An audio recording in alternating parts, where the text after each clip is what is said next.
Doctor से जैसा doctor Trehan कह रहे हैं कि इसको इतना हल्के में ना लें, और लेकिन एक चिंता इस बात की भी है कि 15 से 18 साल के बच्चों का तो वैक्सीनेशन शुरू हो गया है, लेकिन जो न्यू बॉर्न बेबीज हैं उनके अंदर भी मामला देखा गया कोविड इन्फेक्शन का।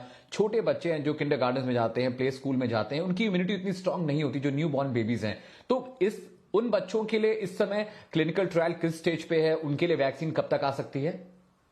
देखिए, ये एक प्रोसेस है और हमने ये रोड मैप, बहुत इंपॉर्टेंट रोड मैप है। एक टाइम पे हर व्यक्ति या हर लोगों की ये वैक्सीनेशन नहीं हो सकती है, बिकॉज एक फोकस होना चाहिए और वो फोकस एक प्रायोरिटाइजेशन होता है। जो प्रायोरिटाइजेशन इस टाइम पे हुआ है वो बहुत सही बात है, क्योंकि जो 15 साल से 18 साल का वर्ग था वो यंग एडल्ट्स हैं, वो बाहर जाते हैं, उनको कॉलेज जाना है, उनको स्कूल जाना है, उनकी एजुकेशन हर्ट हो रही है, उनका कैरियर हर्ट हो रहा है, और प्लस वो इस वायरस से अफेक्ट भी हो सकते हैं लॉन्ग टर्म, और उसको स्प्रेड भी कर सकते हैं और सीरियस इन्फेक्शन भी हो सकता है। तो इसीलिए उनको वैक्सीनेट करना बहुत इंपॉर्टेंट था। तो उनको यंग एडल्ट समझिए। ये जरूर यही होगा कि 1 से 1.5-2 महीने में एज वैक्सीनेशन, और इसकी साइंस बड़ी इंपॉर्टेंट होती है इस तरह से भी समझने के लिए कि गवर्नमेंट की एक बहुत बड़ी रिस्पॉन्सिबिलिटी है। आफ्टर ऑल, एक तरफ बात है बच्चों को प्रोटेक्ट करना, क्योंकि हमारे पास बच्चों का इंफ्रास्ट्रक्चर इतना ज्यादा नहीं है कि अगर बड़ी तादाद में इफेक्ट हुए तो वाकई ही paediatric ICUs, paediatric critical cares वगैरह कम है इस देश में और कम बेड्स हैं।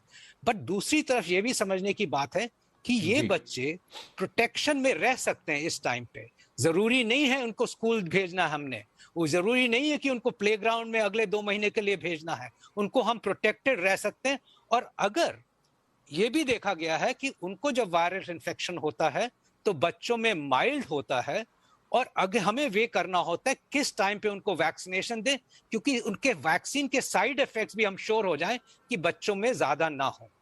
तो इसके लिए डेटा बड़ा इंपॉर्टेंट होता है, उस वर्ग का डेटा जो कि हम कहें कि 2 से 12 वर्ग के लिए हमारे पास क्या डेटा है, हमारे पास ट्रायल्स हो चुके हैं कि नहीं, हमने सेफ्टी एनालाइज कर लिया कि नहीं। क्योंकि अगर उनको बहुत माइल्ड इन्फेक्शन हो रहा है, उनमें डेथ्स कम हो रही हैं, तो हम भी उनको ऐसी सिचुएशन में न डालें कि एक वैक्सीन देके उन पे साइड इफेक्ट्स करें। जब वो डेटा अवेलेबल हो जाएगा तो हमारे एक्सपर्ट ग्रुप वेरी क्लियरली, हम उन पे रिलाय करना चाहिए एक्सपर्ट ग्रुप पे, जो क्लियरली इसको ले आएंगे। ये एक रोड मैप में उनके सामने जरूर है, उन्होंने इसको कंसिडर किया हुआ है, और एज अवेलेबिलिटी ग्रोज हर वर्ग को वैक्सीनेशन जरूर मिलेगी। इसका कोई, मैं इसमें कहता हूं कि कोई एम्बिग्यूटी नहीं है। ऐसा नहीं होगा कि छोटे बच्चों को नहीं मिलेगी। ये एक प्रायोरिटाइजेशन की बात होती है, ये इसकी बात होती है कि आज के दिन सबसे ज्यादा क्या इंपॉर्टेंट चीज है, और अगले महीने उसके बियॉन्ड क्या इंपॉर्टेंट चीज होगी। इसीलिए आपने देखा ही है कि उन्होंने बूस्टर डोज, जो उन्होंने कहा है कि द थर्ड डोजेस को भी, प्रिकॉशनरी डोजेस को भी रिकमेंड इसी वजह से किया, क्योंकि ये जो 3 वर्ग उन्होंने डिफाइन किए वो सबसे ज्यादा एट रिस्क है इस टाइम पे।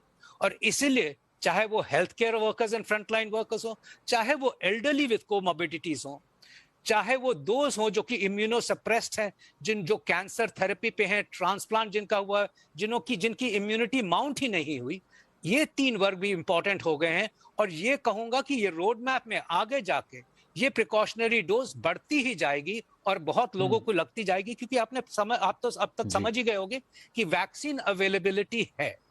Vaccine availability even serum institute की वजह से और हमारे दूसरे वैक्सीन मैन्युफैक्चरर्स की वजह से भी है।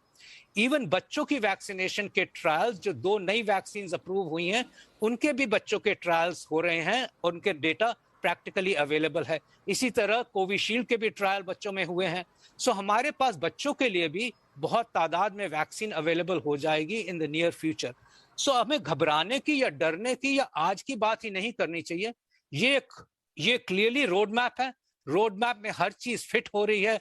और इनफैक्ट मैं बहुत खुश हूं कि गवर्नमेंट इस डेटा पे पूरा ध्यान दे के सेफ्टी प्रिकॉशंस ला रही है, जिसमें कि हमारा देश स्वस्थ भी रहे, प्रोटेक्टेड भी रहे और हर तरीके से सेफ रहे। तो हमें हमारे एक्सपर्ट्स पे ट्रस्ट करना चाहिए कि सब चीज रोड मैप पे है।